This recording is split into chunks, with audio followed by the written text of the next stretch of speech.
Coming up on UPC, we have Big Brothers Big Sisters information. We have all this and much more, and it's starting right now.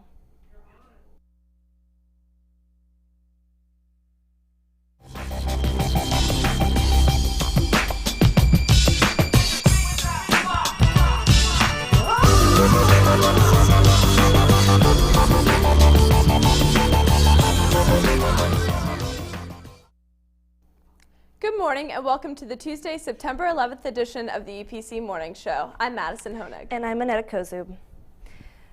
The Mu Alpha Theta had a meeting yesterday, but if you missed it, don't worry, they meet every Thursday afternoon. Anyone is welcome to join. And if you have any questions, see Mr. Short in room B8. The National Honor Society offers free tutoring every Wednesday afternoon from 1:30 to 2:30 in Mrs. McGovern's room E3.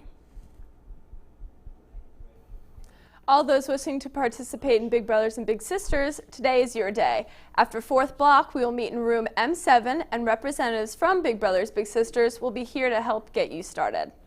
And for those who haven't purchased a yearbook yet, the next sale will be on September 18th and 19th for $50. Be sure to get yours before the prices go up again. And senior parking permits are currently on sale. There's a limited amount of spots left. Stop by Officer Cavalieri's office in front of the D-Wing to purchase one for $10. Remember to have your general parking pass and information sheet on hand. Also, senior parking is currently in effect. Seniors with assigned spots must park in their spaces. Seniors who did not purchase a parking spot and all others must park in general parking, which is spaces 261 and higher.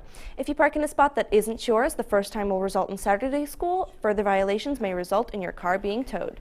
And now let's go over to Kyle with the latest in sports. Kyle? Thanks, Annetta. I'm Kyle Booty with UPC Sports. Boys basketball conditioning begins today. Be sure to bring your physical. No one will be allowed to condition without it. The ladies' JV volleyball team increased their winning streak to 3-0 by defeating Eastlake and Clearwater last night. Great job, ladies.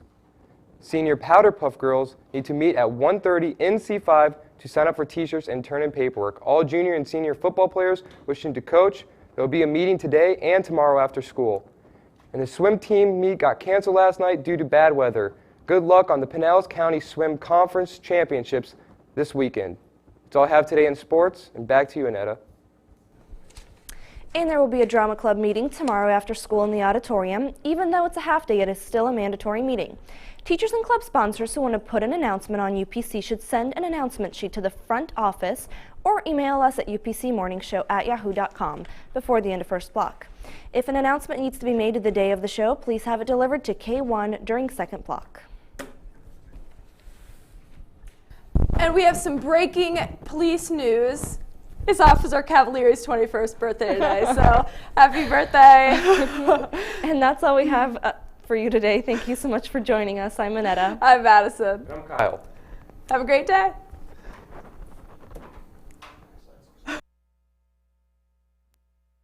Two-thirds to three-quarters of the way up the tower, but you can see fires burning in both towers. We actually saw a videotape. We watched the second tape, or the second plane hit the building. You'll watch it enter from the right portion of the screen and then make contact with the left-hand tower in what is shocking video. And here it comes right there. And you can see the impact on one side of the building and the residual damage coming out of another side of the building. Now, breaking news from News Channel 8. Ladies and gentlemen, we're breaking into NBC's coverage of this horrific event in New York City. We want to go live to Jackie Barron, who's in Sarasota with the president right now. Jackie, you're on the telephone. Tell us what they're telling you. Bill, I have to actually keep my voice very low. We are inside the media center inside Booker Elementary School. This is where the president was scheduled to address about 150 teachers, parents, and students. Obviously, it has been delayed. He was in the process of doing a reading demonstration for a second grade class when they brought him in. This freezing situation. Here is President Bush now coming in to make a brief statement. I'll toss it over to him. Ladies and gentlemen, this is a difficult moment for America. I unfortunately will be going back to Washington after my remarks. Secretary Rod Pace and Lieutenant Governor will take the podium and discuss education. I do want to thank the folks here at Booker Elementary School for their hospitality. Today we've had a national tragedy. 2 airplanes have crashed into the World Trade Center in an apparent terrorist attack on our country. I have spoken to the Vice President, to the Governor of New York, to the Director of the FBI, and have ordered that the full resources of the federal government go to help the victims and their families, and to conduct a full-scale investigation to hunt down and to find those folks who committed this act. Terrorism against our nation will not stand.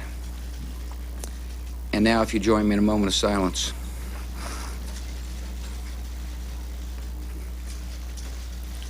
May God bless the victims, their families, and America. Thank you very much. President George Bush, live in Sarasota. And as you heard, he is going to be returning to D.C. right now. Jackie? Well, great. Let's take you back now live to NBC. They have been providing all of the pictures. If you've just turned on the television set, 2 planes crashed into the upper floors of the World Trade Center. One just before 9 a.m., the other at a little bit after 9 a.m. We're told about 18 minutes apart. We just heard of one report, not confirmed, that at least 1,000 people have been injured. The details are coming in very slowly. The FBI has been quoted as saying this is an act of foul play, and you did hear the president say that this was a terrorist attack against the United States of America. Let's take you back now live to NBC for their coverage.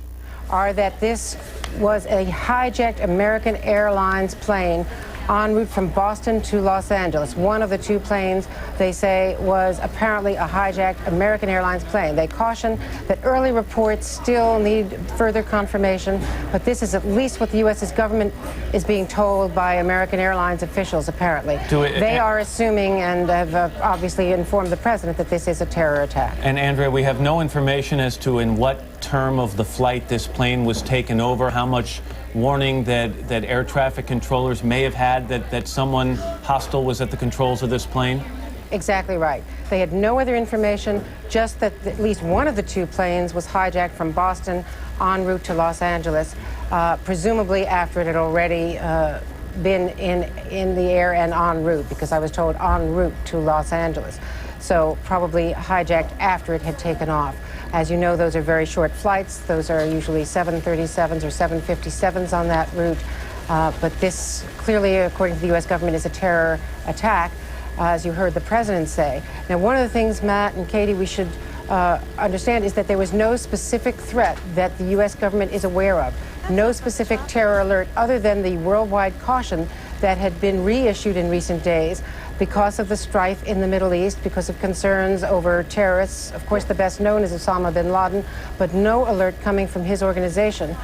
And as far as they know, as of this morning, as of this minute, he is in Afghanistan. But as we should mention, Andrea, it appears that this was a well-coordinated bombing or terrorist act because of the fact that 2 planes were used, both substantial in size, and the fact that they both hit the World Trade Center within 18 minutes of one another. Obviously, a lot of planning went into this attack. Let's go to NBC's Jim Miklaszewski at the Pentagon now. Mick, what can you tell us? Matt, to add to what Andrea Mitchell just said, senior military officials here at the Pentagon are saying they are getting information that the American Airlines Flight 11, after it left Boston apparently, was hijacked and was diverted, apparently the early information was being diverted to JFK for some reason.